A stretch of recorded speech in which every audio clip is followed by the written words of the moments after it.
Alexander Hamilton. My name is Alexander Hamilton.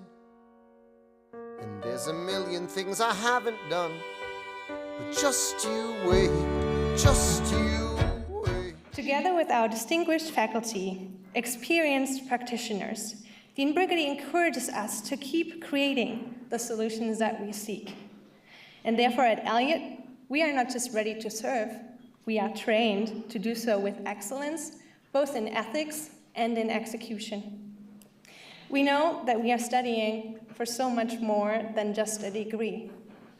In that spirit, from the moment he arrived, Dean Brigety brought us exceptional drive for innovation, endless passion for international affairs, and for global understanding here at our school. And his initiatives do bring to life, I find, the values of community, dialogue, and diversity. In taking the time to meet you students at our introduction for over an hour, personally having conversations, eager to get to know as many of us as he could, in keeping that conversation going by inviting us to town halls on current affairs inside and outside the school, in fostering a culture of dialogue and innovation by creating the Dean's Student Advisory Council, and in having your office door open for us year-round. Thank you, Dean Brigety, for that. Lastly, in sharing our excellence and passion with the community in DC and around the world, connecting us with global leaders of all contexts who now come to speak with us here at Elliott. Among his many initiatives, Dean Brigety's commitment to meet students personally and to bring us together across disciplines and programs has been especially impressive to me. Our backgrounds may be diverse, and so are our concentrations and research topics. But here at Elliott and in our careers, we are all, students and faculty, I think colleagues, teachers, comrades, and teammates, because we truly are one team in addressing these shared global challenges, all of which call for many specialties to work together. This is what I have taken from Dean Brigety's leadership at the Elliott School. Dean Brigety, thanks to your initiatives, we learn that what matters is not everything we study in our books. Not only. What matters even more is everyone. Every person who is with us here at the Elliott School and around the world on a shared planet. I would like to thank you for your passion, your encouragement, and your continued engagement. It carries our studies and our research forward, and it inspires us as global leaders every day. You have taken our school on an exciting trajectory. So as we discuss who we are and where we're going as a community, I am eager to hear your view and your outlook on the year ahead. Ladies and gentlemen, please give a warm welcome to our Dean, Reuben Brigety II.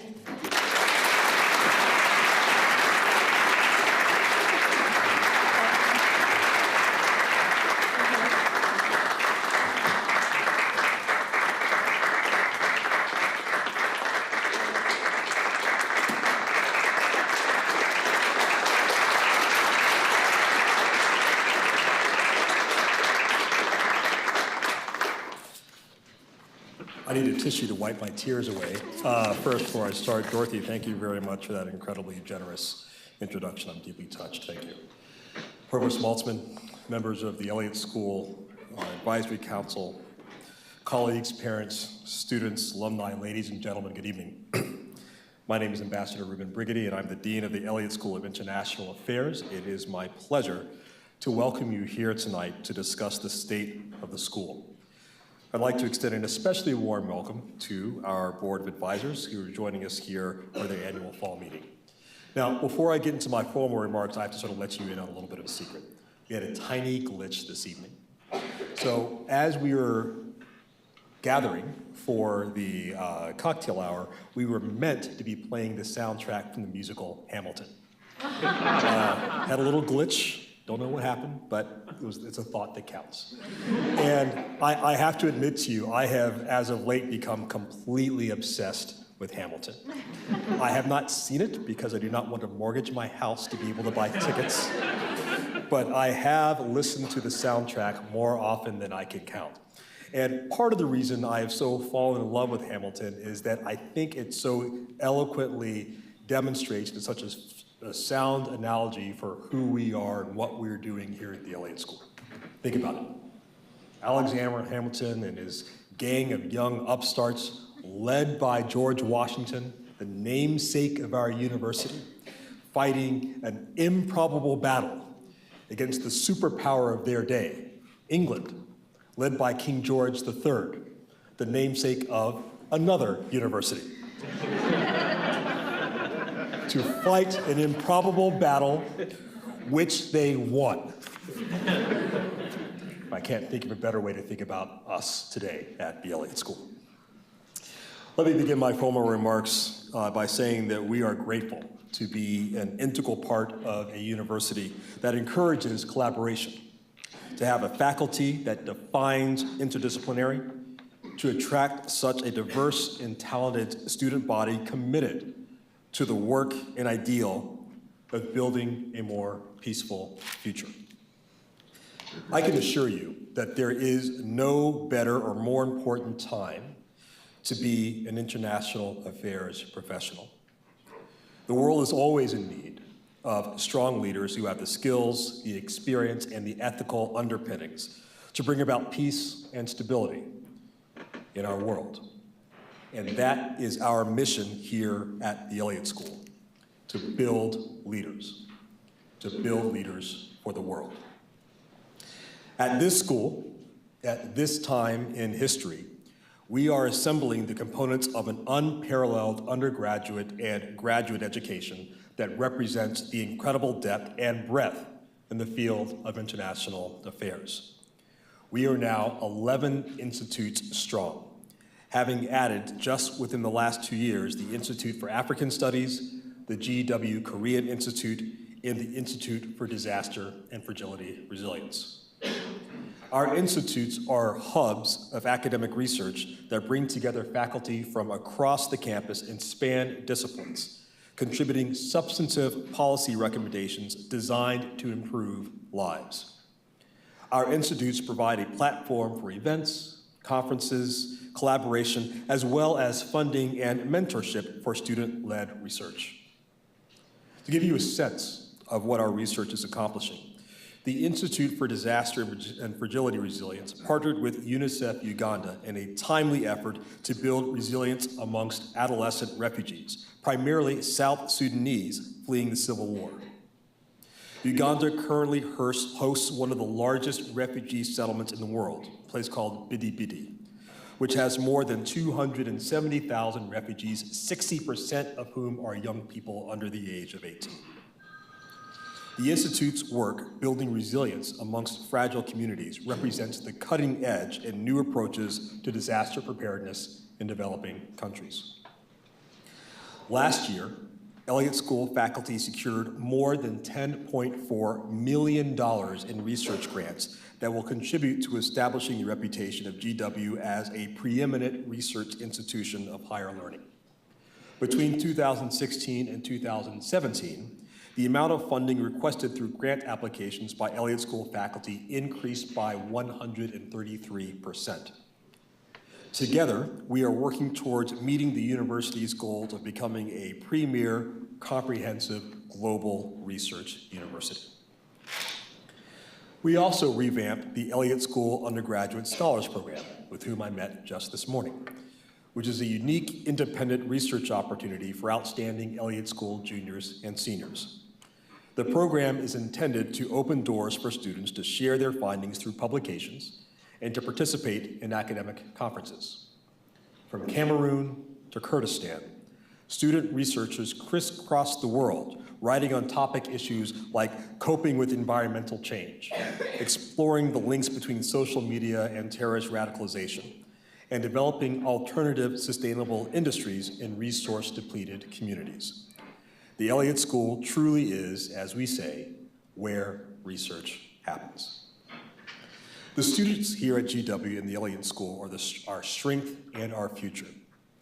I know I speak on behalf of the staff and faculty when I say this.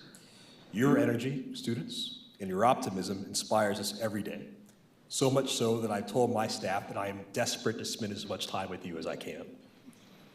Tonight, it's my distinct pleasure to recognize some of these students who have shown exceptionalism in some aspect of their studies or student life. Students, please stand when I call your name. To begin with, I'd like to introduce our first speaker and the moderator for the Q&A section for this evening, Dorothy Steiber. Dorothy is a second-year MA student majoring in global communications. She is a Fulbright scholar with 10 years of professional experience in public affairs and a dedication to public service.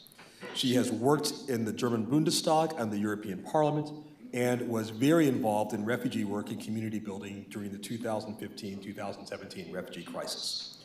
Her goal is to help shape the future of transatlantic relations, and her English is superb, better, I dare say, than mine. Sean Knudsen. Sean Knudsen is a senior, double majoring in international affairs and economics.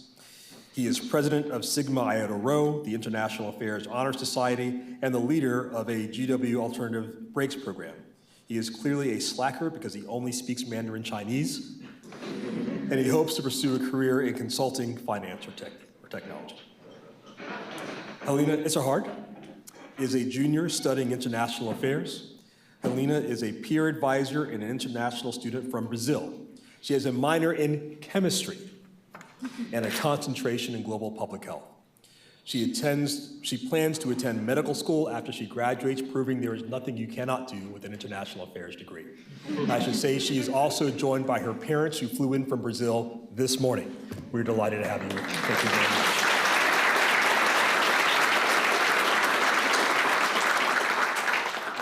Andrew Lama is a junior studying international affairs and is a midshipman second class in the U.S. Navy Reserve. Is Andrew here? Andrew had a report he had to go to, and as an aspiring young naval officer, I'm actually quite proud of the fact that he's making attendance to duty. Andrew is a vice president of Delta Phi Epsilon, which is the professional foreign service fraternity. Andrew helps the Washington area Model United Nations Conference, which is the GW-hosted Model UN for high school students, and he's a member of the GW Student Council. I was speaking to Andrew earlier today, and he hopes to commission as a surface warfare officer in the Navy upon graduation. Matthew Eady is a freshman from Chicago, majoring in international affairs. Having arrived just one short month ago, he has joined GW Think, which is a student organization committed to giving students the opportunity to watch, read, learn, and become involved in the human rights situation in North Korea. He also holds the distinction of attending nearly every public event offered at the school this year, and we'll be watching closely to make sure you maintain that record. Matthew, thank you very much. And Ashley McGarry. Ashley is a second-year MA candidate who spent the last 6 months in South Korea on a Freeman Fellowship, which provides grants to students to work and intern in Asia, and she also speaks Korean. There, she worked with the Asia Foundation on a project helping North Korean asylum seekers who crisscross the border into South Korea. Currently, she is an intern at Vox News. Ladies and gentlemen, please join me in congratulating this exceptionally talented group of young people.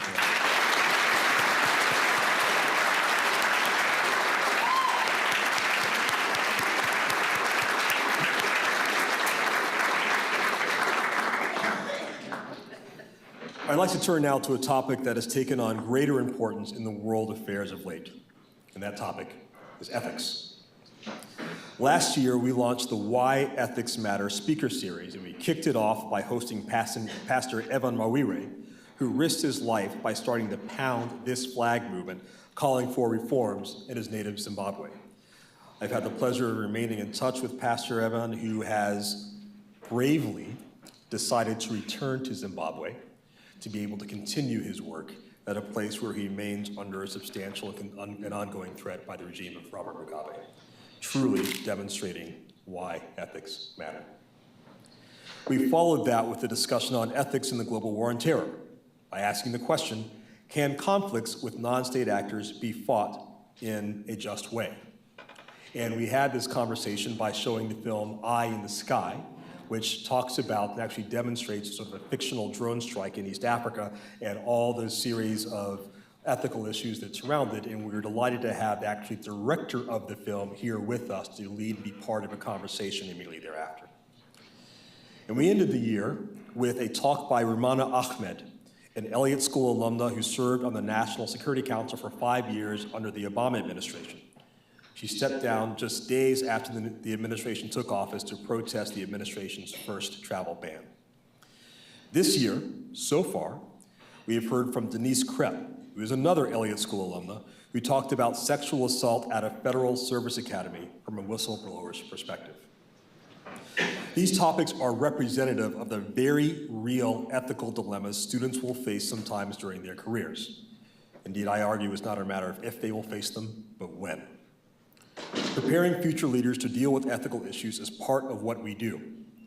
And this summer, Chris Kojum, who's a former chairman of the National Intelligence Council from 2009 to 2014, was selected to lead the discussions on the creation of our future LEAP Academy as its first director. Is Chris here tonight? He's teaching students where he should be, absolutely. LEAP is an acronym that stands for Leadership, Ethics, and Practice. Embedding ethics and practice into our curriculum sets us apart from our sister institutions in international affairs. Every quandary in international affairs contains an ethical element. In fact, I can't name one that doesn't. The refugee crisis, authoritarian regime change, cyber warfare, these problems are real and they are growing. Providing students with actual training opportunities in ethics combined with our practical skills-based curriculum is what makes our graduates at the Elliott School sought after and confident in their own abilities and well prepared for the challenges that they will encounter. As an example of our success in training students to become successful in international affairs, last year we counted 10 Presidential Management Finalists, also known as PMFs, among Elliott School students, which is a record number. The U.S. Presidential Management Fellows Program is a highly selective, prestigious 2-year training and development program for entry level into the federal workforce. Now, it's worth noting that the State Department, which is one of the most sought after federal agencies for both PMFs and Elliott School students in general, has slowed the pace of hiring pending the department's reorganization.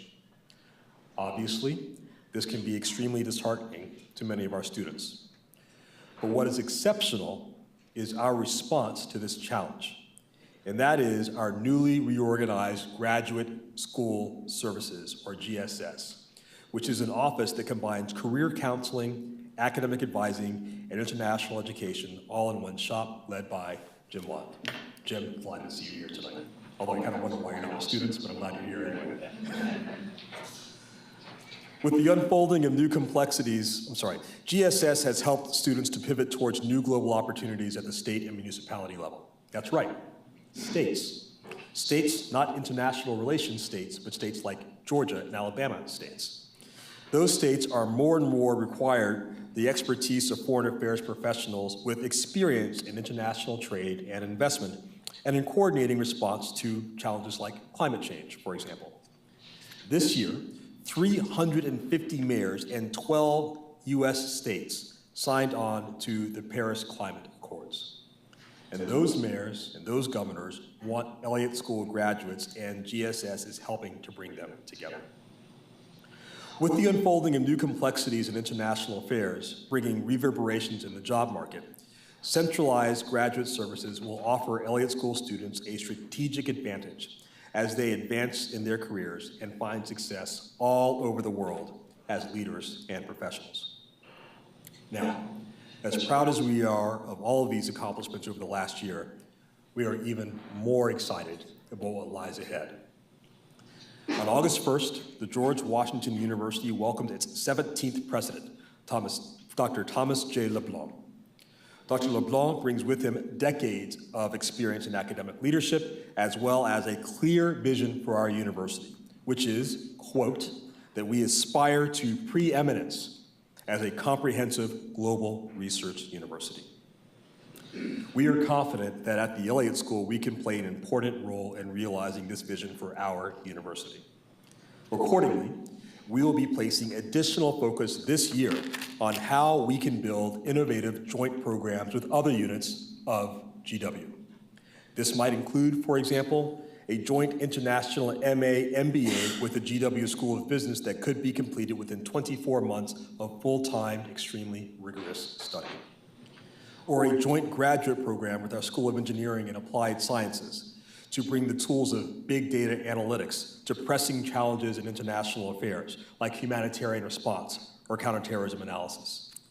Or exploring with our colleagues in the Columbian College of Arts and Sciences how we might create a cohort program of summer studies in international affairs to complement some of their existing graduate programs in the social sciences.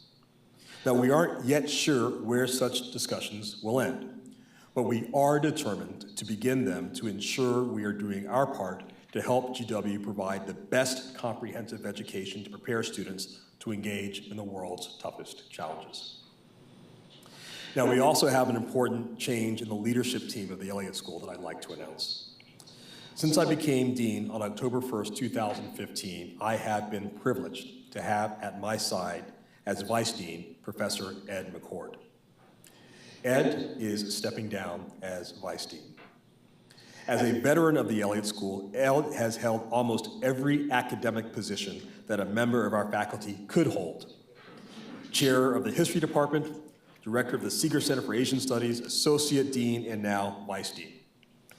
He has been a tireless and dedicated servant to our school, its students, and our faculty for decades. I could not have had a better partner at my side as I began my tenure as dean. Ed, you have my highest admiration and respect. And on behalf of the entire Elliott School community, thank you so much for your decades of exemplary service. And on a personal note, I am deeply indebted to you for your dedication, your judgment, and your friendship. Ladies and gentlemen, please join me in thanking my friend.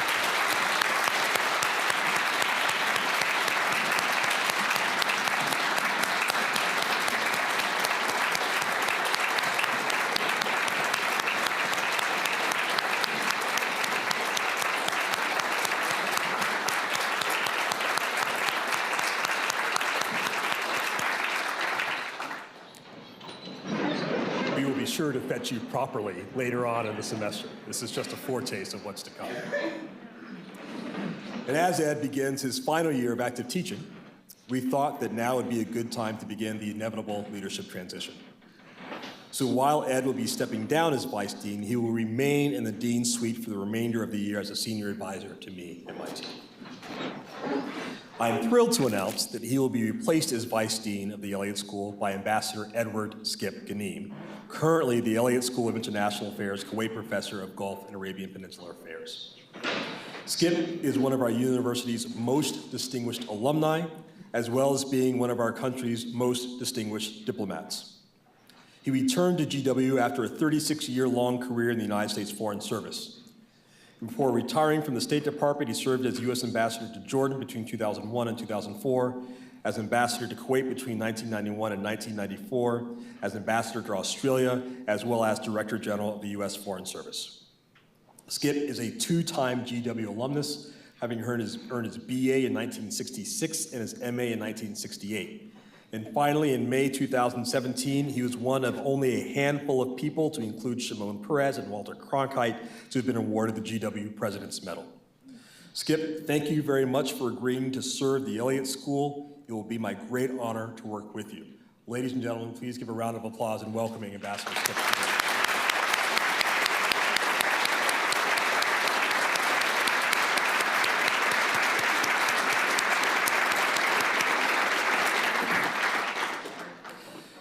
I'd like to take the opportunity now to thank the many generous donors that helped to make our fundamentals strong and to build an enduring legacy for our future. Last year, with the help of private support from alumni, parents, students, faculty, staff, and friends, the Elliott School achieved one of its most successful philanthropic years ever, touching every aspect of our enterprise. The continued generosity of the Aramex GW Student Fund enabled several Middle East Studies graduate students to spend their summer living and working in the region, supplementing their coursework with on-the-ground learning experiences at local NGOs and language immersion. Anonymous donations have helped enable us to bolster the activities of our new Africa Institute by providing internship opportunities for undergraduate students in Mozambique, Tanzania, and South Africa. Alumnus and Elliott School board member Michael Quinn answered our need to build our Latin America presence at the Elliott School through his generous support of fellowships and core programmatic activities. These are but a few examples of how private philanthropy has made a difference in the work that we do here at the Elliott School. This year, we made a fundamental change to our unrestricted Dean's Fund by designating it exclusively to support our students and those activities that directly enhance the student experience. What does this mean? It means more fellowship funding to attract the most promising students. It means more experiential learning opportunities, like our international internships and global capstone programs. Simply put, it means we place the highest premium on ensuring that a student's experience outside the classroom is as intellectually inspiring and rich as the academic learning that occurs within this building. So, as we begin preparation for the 30th anniversary of the Elliott School next year, I want to assure you that the state of our school is not only strong, it is stronger than it has ever been.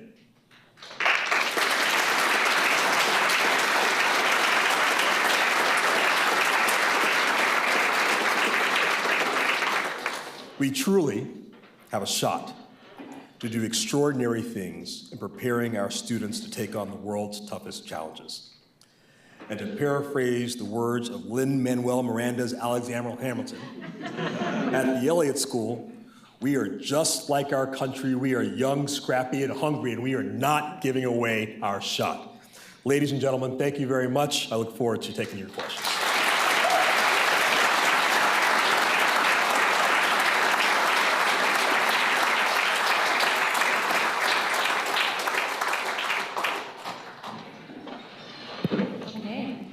I think it's on. Okay, great.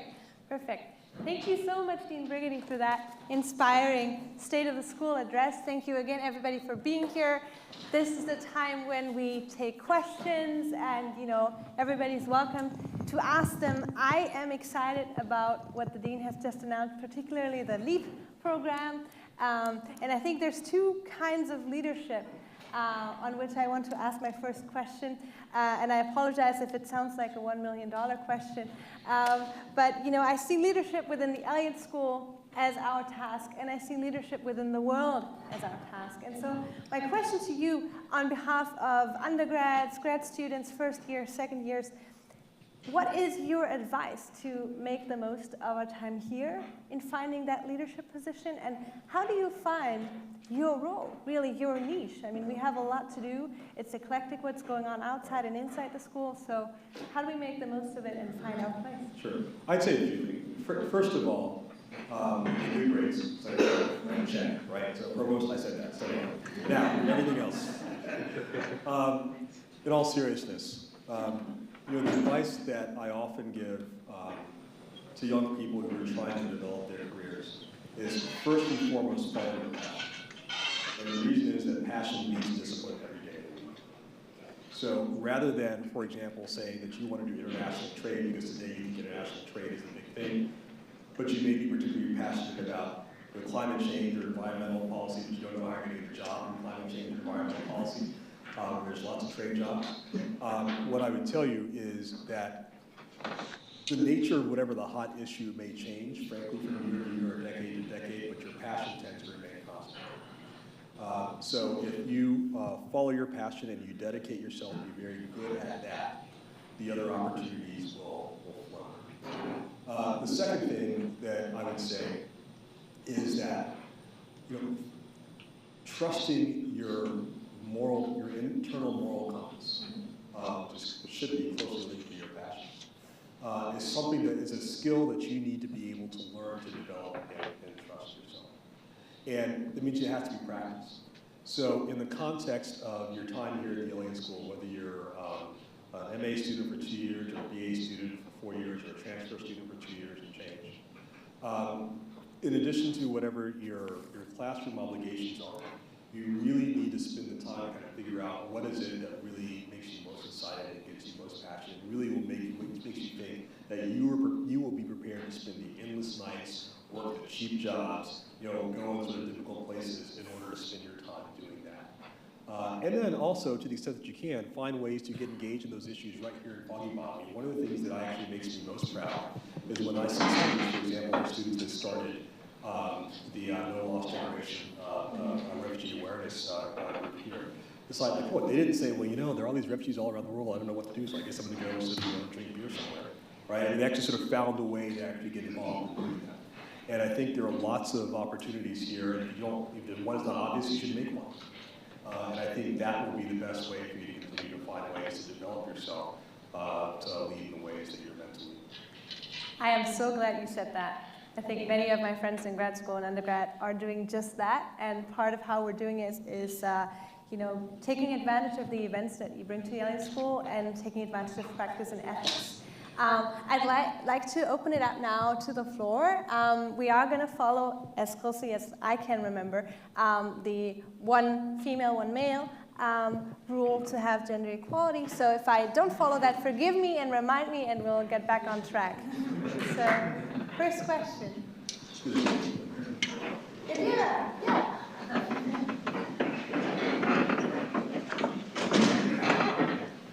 Hello, thanks for having us here tonight. Hi, Dorothy. I know Dorothy, she's a classmate.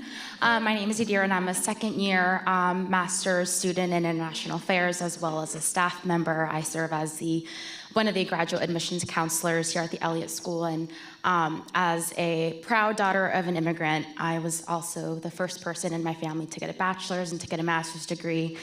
As a student, I feel welcomed in my classes and honored to have the professors I do, such as Professor Skip Ganeem. But as a graduate admissions counselor, I found that it's been particularly challenging to be able to speak to applicants who I relate to, who are first generation, underrepresented students, going to grad fairs and trying to convince them that it is worth it to get a master's degree in international affairs. So I was just wondering what advice you have, or what kind of broad wisdom I can share with those students to let them know that it is worth it to go on to a higher degree, even though the playing field in terms of my peers that can relate to me as a first generation student is very narrow. What can I tell them to reassure them that coming to the Elliott School, especially during this political climate, is worth it and will help them down the line?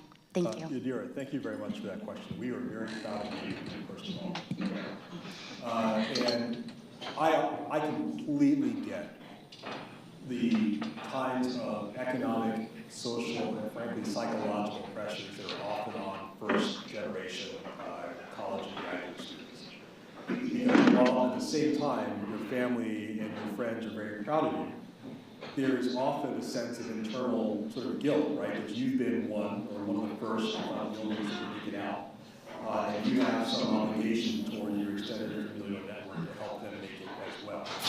And given that guilt, there is often a desire to be extremely practical about the choices that you make in terms of what you're going to study, what you think your career is going to be, and also, frankly, financial trade-offs that you make in order to do that. So I understand that. So my answer to that is sort of several-fold. One, it goes back to the passion question I just talked about, right? And I completely understand that if you're coming from a family that has had to scrape to make ends meet for generations, the notion that you should follow your passion as opposed to what may be a more obvious path towards financial stability seems like the ultimate privilege. But indeed, it's actually not a privilege, it's entirely practical. Because when you are following something that you're passionate about, then frankly, you can be more effective in doing the really sort of hard work to continue to dedicate yourself to be an expert at your craft. Having said that, it is also true that you can actually get a job as a foreign affairs professional. 94% of our graduates are employed within 6 months of graduation. Did I get that right? Yes, 94%.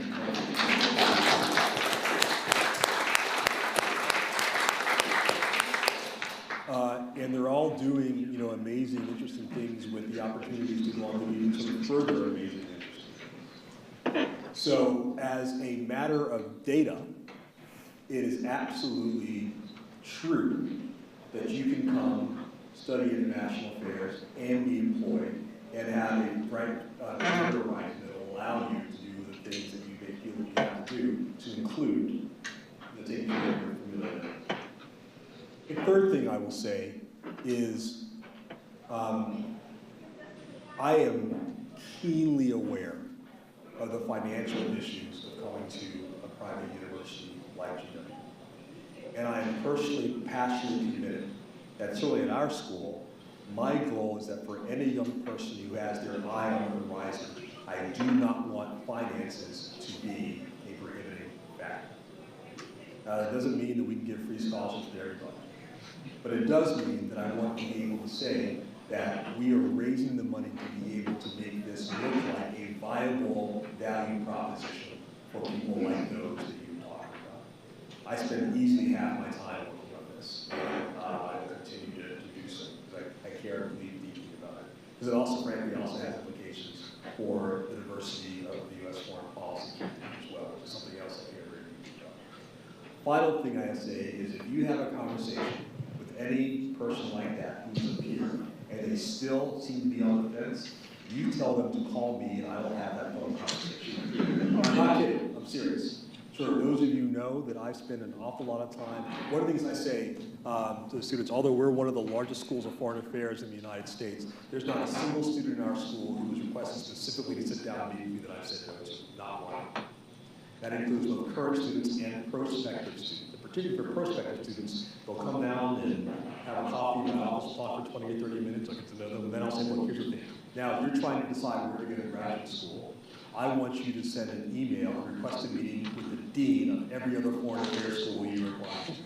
Not to talk with an admissions counselor, no disrespect. Not to talk with any professors, no disrespect, but to talk with the dean personally, to have a 20-minute chat about your future. You see what happens. And based on that, make your decision on where you think you need to go. Talk about leadership and open office. Yadira, does that answer your question? Yes, thank you. Okay. Next question. We'll take a male this time. Anyone?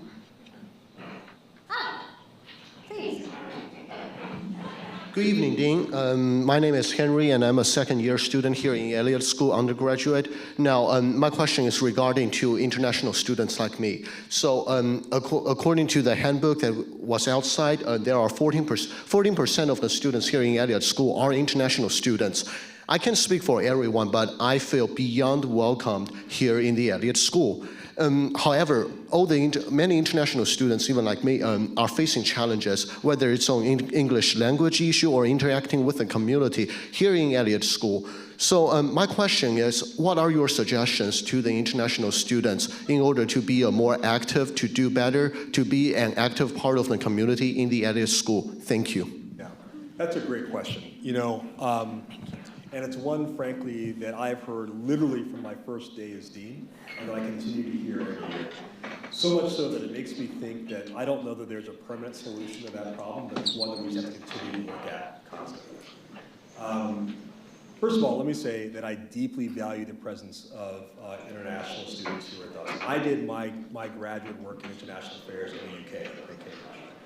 And as an American, I can't tell you how valuable it was for me to study international affairs in a non-US context. Because what I recognized was there were assumptions I had about my country and about the world that I didn't even recognize were assumptions until they were challenged by other people from around the world. Now, the next best thing for an American to study abroad is to bring the world to America. So in that sense, I am very, very eager to bring more foreign students to the United States. I was just in Japan having this conversation with multiple universities. I was in Africa earlier this year, in Europe as well. So there are a host of financial and other sort of issues that, frankly, are challenges in terms of increasing our foreign student population, but we are actively working on it. Now, with regard to students actually being comfortable here on campus, foreign students being comfortable here on campus, I remain open to any options that foreign students have about how we can make our environment more welcoming and more open. Whether that is access to additional English language training, whether it is sort of pairing students with sponsor families. One of the things, for example, I did not plant this question, everybody know, but for example, We have Thanksgiving coming up. A number of foreign students can't go home. I've invited a number of students, including Dorothy, to spend Thanksgiving in my home. I very much hope professors that some of other of you will follow suit with regard to other students as well that can't go home. And I think these are the sorts of things that are kind of the values of who we are as a school. So I guess that's a long way of saying that I am charging you, Henry, with doing a poll of your other foreign students and asking what specifically can the dean and his team do to help us make us feel more welcome, and if it was within our power and is reasonable to do, you'll absolutely do so. Thank you so much, sir. Thank you so much for that question, Henry. I am an international student myself, and I see my friend Atem there, who's from South Sudan. And if you want to, let's get together and have a working group, and everybody else come join us. Okay, next question, a female. Ladies? So, no ladies now. Okay, then. Well, wrong gender, I know. So, I'm John Negroponte. I'm the visiting professor here was last year, and I'm here for this, the remainder of this academic year. Dean Brigety, I see all the regions of the world except Latin America, right? Middle East, Europe, Russia, Eurasia, Asia, Korea, Africa. So I'm just wondering to what extent there might have been discussion in the past about Latin America studies or Western Hemisphere studies, and what do you gauge to be the interest in that field of study? Ambassador, thank you very much for that question. First of all, we are beyond honored that you are here with us as a Shapiro professor. For those of you who don't know, Ambassador John Negroponte is one of our country's most distinguished and accomplished diplomats, having held incredible positions like our ambassador to the UN, our ambassador to Iraq, also our ambassador to Honduras, and also our ambassador to Mexico, and a deep experience in Latin America. So I respect that's one of the reasons why you asked that question.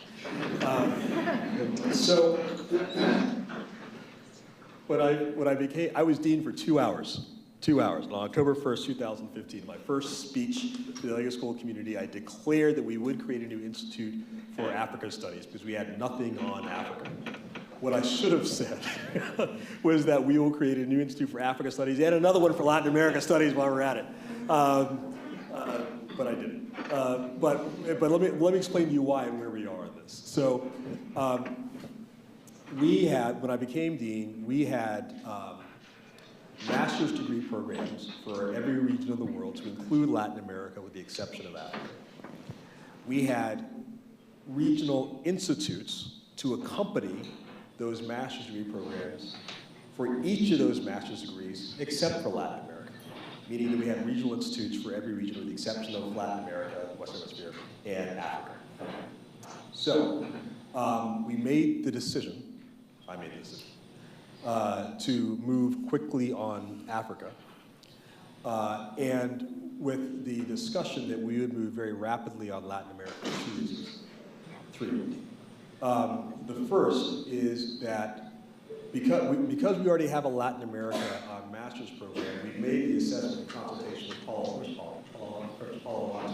and others that while we were getting good students, frankly, we weren't getting either the number or caliber of Latin American students we could have if we had an institute to accompany the master's program that could help provide a hub for research innovation, for policy engagement, for speakers and whatnot. So for that reason, we knew that we had to move forward on Latin America. The second reason is that I am a firm believer in the importance of regional studies for international affairs education.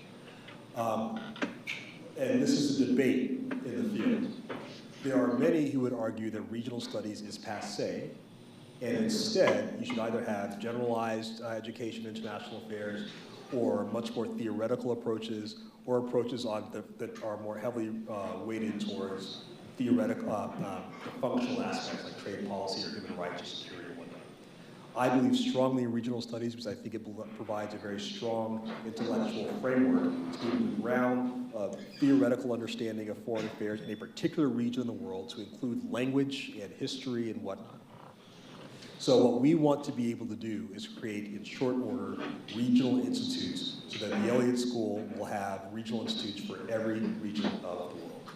Now, with regard to where we are in Latin America, as I mentioned in my comments, we had a very generous Elliott School alumnus and member of our board, Michael Quinn, who's given us some seed money to do more in the area of Latin America studies, which we've used this year, not only to bring some more speakers, but also provide some additional fellowship assistance to recruit students to our MA program of Latin America studies. We know that if we're going to create another separate institute, we actually have to have a certain amount of money to be able to sustain that program over time, because the university, quite rightly, in my view, is concerned about initiatives that just kind of start up, and then when the money sort of peters out, they kind of like go down the drain, and then you're left with a series of other liabilities. So what I can tell you is that I am absolutely committed to doing everything in my power to make sure by the end of my 5-year term as dean that we have a Latin America Institute to be the complement of our Latin America Hemisphere policy program, so that we can complete our full suite of regional studies before the end of my tenure in 2020. For the world premiers coming together, one region at a time at the Elliott School. Thank you, Ambassador Negroponte, for the question and for the answer, Dean Brigety. Do we have any female question now? Yes, we do. Hi, Meredith Westerlin with Development and Alumni Relations. Thank you for your talk earlier. If a donor were to walk into the room and say, Dean Brigety, I'd give you $1 million, what would you do with that? I would use it to fund fellowships for students.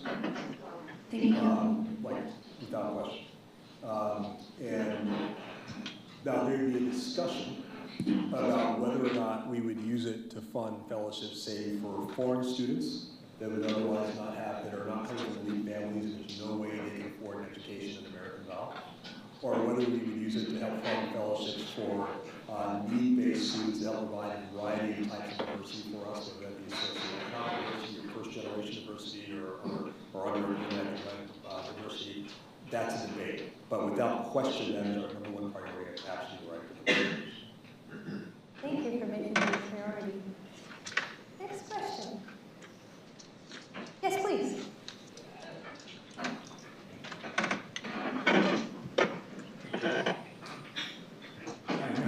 I'm Paulo Iserhard. I'm Brazilian, and the most important thing for me now is to be Elena's father. Thank you very much for Elliott School for developing hundreds and thousands of young adults to become better citizens, global citizens. My question is related to the differences in the world that are becoming more exposed than ever, and which would be the key competencies for these incoming leaders in this environment for the future. Interestingly, I had this conversation this morning with our undergraduate scholars. And I suspect that many of my colleagues in the faculty would agree that many of the things that we thought we understood about international affairs, and some of the things that we were trained when we were doing our graduate programs, a lot of those assumptions and understandings have been completely blown apart in the last few years.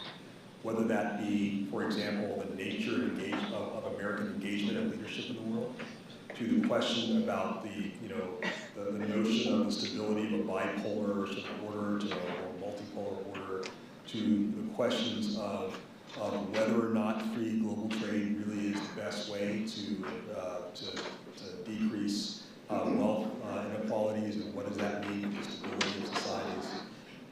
To the real sort of question, the sort of Samuel Huntington thesis of class of civilizations, which on the one hand has been widely debunked as not being consistent with like Western liberal values, on the other hand, arguably is at least someone argues partly responsible for some of the tensions we're seeing in a variety of other parts of the world. So, given those complexities, some of the things that I think are important for our students to understand are, one, language. It is absolutely vitally important for foreign affairs students to be able to be proficient and competent, be able to operate in a language other than Arabic. This is especially challenging for many American students who can engage, speak English, even when they're going to study abroad to learn another language and hang out with either American students or other foreigners that want to speak English. The second is to be able to develop the broad analytical skills to be able to operate and analyze changing, shifting environments. So to that extent, even if you're studying contemporary African politics, for example, and if by the time you're an ambassador 25 years from now, the nature of interstate politics in Africa is fundamentally different 25 years from now than it is today when you study it. Because the nature of those sorts of political relationships today are very, very different than they were in many parts of Africa 25 and 30 years ago.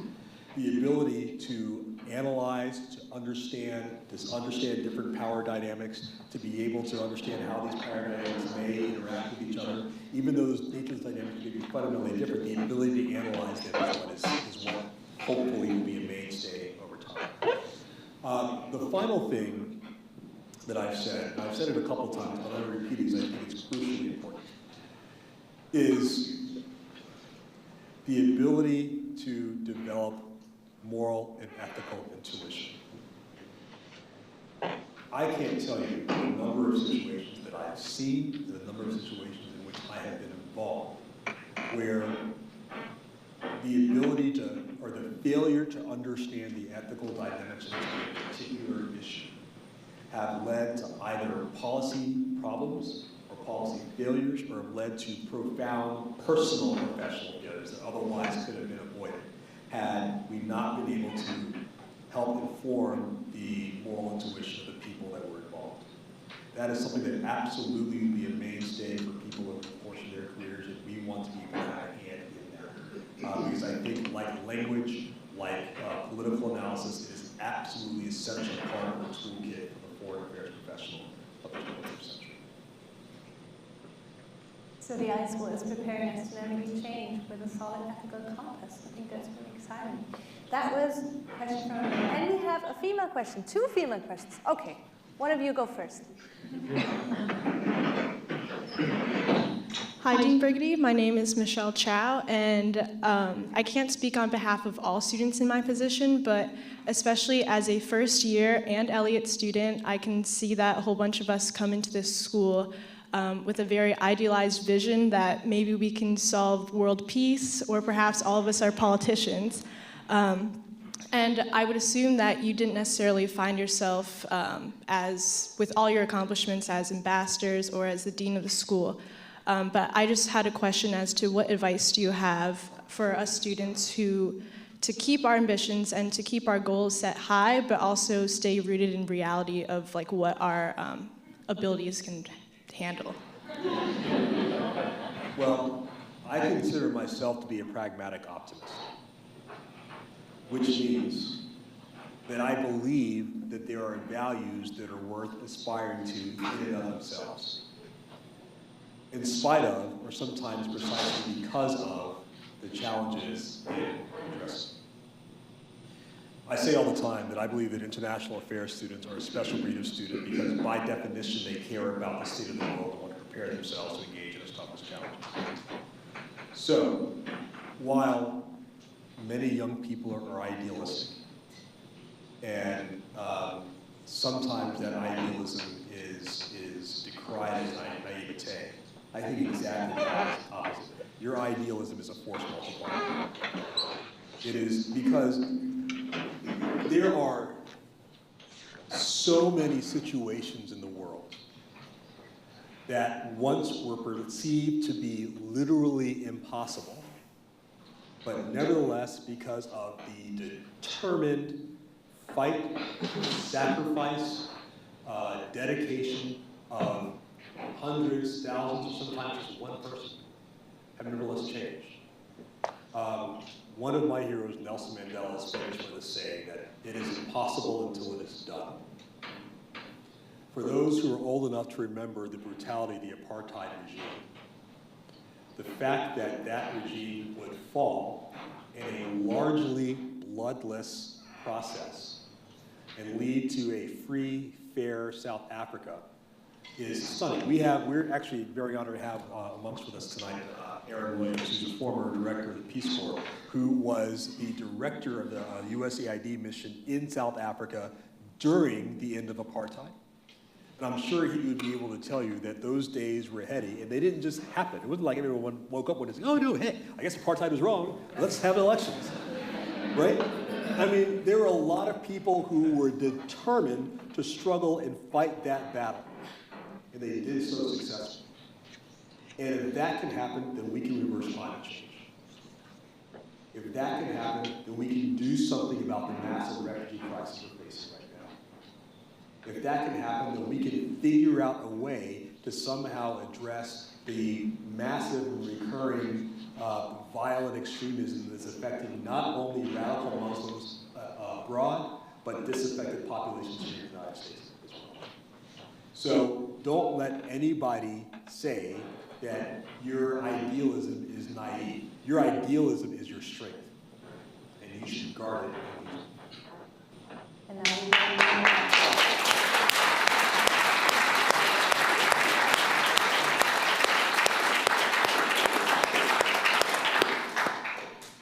Thank you for that question. We have about time for one more. Yes, and I think we'll take another lady, because we did take too many other times. Hi, Dean. My name is Ana Paula Velasco, and I'm a freshman here at the Elliott School of International Affairs. My question is it's more broad, but I feel like it's very specific to the time and age that we're in. All of us here at GW, we feel a sense of security and a sense of being with one another because we're one unity, we're one body. Outside of these walls, there's a lot of turmoil going on in the world, both here and abroad. You see it every day in the news, you see it every day when you walk out the door. So my question to you is, what do you suggest that we as undergraduate students, as graduate students do to not be affected by the opinionated minds that come towards us? How do we stay clear of that, and how do we fight it? Those are two great questions. You should stay clear. You should engage in it. The purpose of any education, certainly the purpose of our education here, is not to keep you in a pristine ideological bubble that makes you feel comfortable. The purpose of our education is to provide a framework for you to decide what you believe for yourself, and for you to have the confidence and the courage to be able to engage others. And crucially, to be able to engage others from a questioning eye. An eye that questions them, but also an eye that allows you to question yourself, so that you don't miss new truths that may develop out of a respectful and reasonable engagement with other people.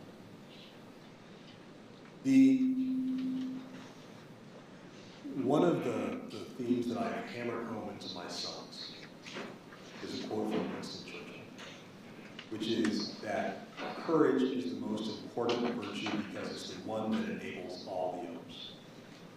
Now, there are certain types of courage that we're used to seeing, physical courage on the battlefield to go off and engage the enemy, whatever.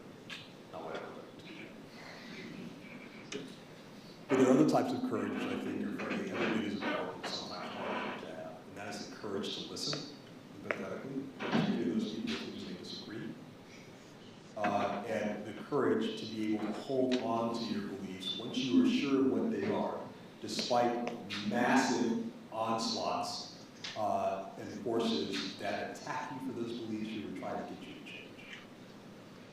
The difference between when to know to hold fast and when to know when to change is a matter of judgment that you will get as you have more experience over time, and that you will get as you read more and engage more with other people. Now, we are, yes, living through an incredibly polarized time for sure in our country.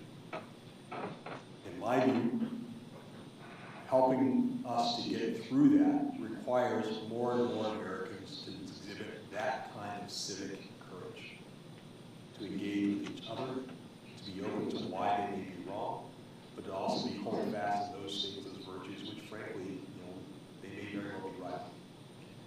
And my hope is that as we are able to figure out, as you are able to figure out where that line is and you're able to practice it, it will take millions of acts like that by millions of our fellow citizens to be able to do that. There is no grand civic savior to come save us from this. Like, we all have to do our part individually together. That's what I hope we continue. Once again, I feel encouraged, and I'm sure you agree, to learn and to lead as we do here at Elliott School. Thank you for the State of the School address, Dean Brigety. Thank you, everybody, for coming, for your questions. I am not throwing away my shot. Yo, I'm just like my country. I'm young, scrappy, and hungry, and I'm not throwing away my shot. I'ma get a scholarship to King's College. I probably shouldn't brag, but dag, I'm amazed and astonished. The problem is I got a lot of brains, but no polish. I gotta holler just to be heard. With every word I drop knowledge. I'm a diamond in the rough, a shining piece of coal, trying to reach my goal. My power of speech.